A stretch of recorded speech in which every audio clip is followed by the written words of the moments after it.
On June 12, 2025, Tehran's night erupted in chaos as explosions shattered the city's calm. Fireballs lit up the sky, smoke choking the streets and obscuring the stars. Panic swept through the city as people fled their homes, desperate for answers and safety. Sirens, car alarms, and the roar of jets filled the air, while even the state TV studio burned, plunging Iran into an information blackout. With the internet down, rumors spread wildly. Was it a coup, an accident, or an attack? As the scale of the assault became clear, highways jammed with people trying to escape, but for millions, there was nowhere to run.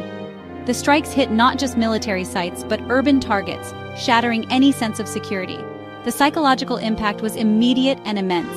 Tehran's fires marked not just destruction, but the violent eruption of the long shadow war between Iran and Israel. The world watched in horror as a new, terrifying chapter began. The city's night sky, once peaceful, now burned as a symbol of a conflict that could no longer be contained.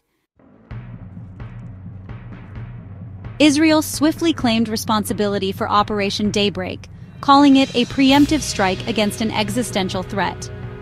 Prime Minister Netanyahu declared the mission aimed to cripple Iran's nuclear and missile programs, citing intelligence of an imminent breakthrough. Over 200 Israeli jets struck 12 strategic sites, including the Natanz and Fordow nuclear facilities, inflicting catastrophic damage.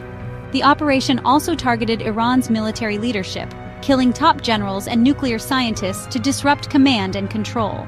Missile factories, air bases, and communications hubs were hit, demonstrating Israel's reach deep into Iranian territory. The attack on Tehran's state broadcaster was justified as targeting propaganda, though it cost civilian lives. Every strike was calculated to maximize strategic impact and send a clear message of Israel's military might. The operation marked a dramatic escalation in the conflict, with Iran's power structure shaken at its core.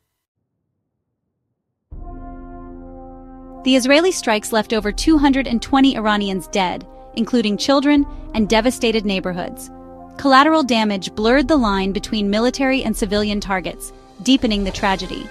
Iran's response was swift. Hundreds of drones and missiles launched at Israel in waves of retaliation. Air raid sirens became routine in Israel, with Iron Dome intercepting most threats, but some missiles broke through, killing civilians.